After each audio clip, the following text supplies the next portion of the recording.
برادر ماست؟ داری من یوسفم و این برادرم بنیامین است.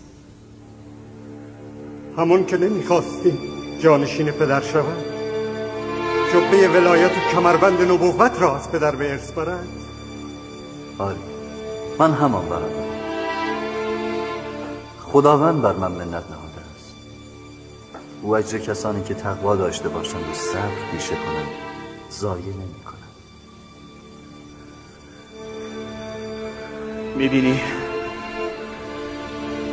میبینی که سرفکنده و شرمساری.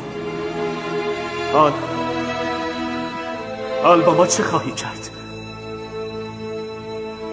برادر با برادر جز عفو و مهرورزی چه میکنه؟ ما هم برادر بودیم. پس چرا با تو این گونه ستم کردیم یوسف؟ من گذشته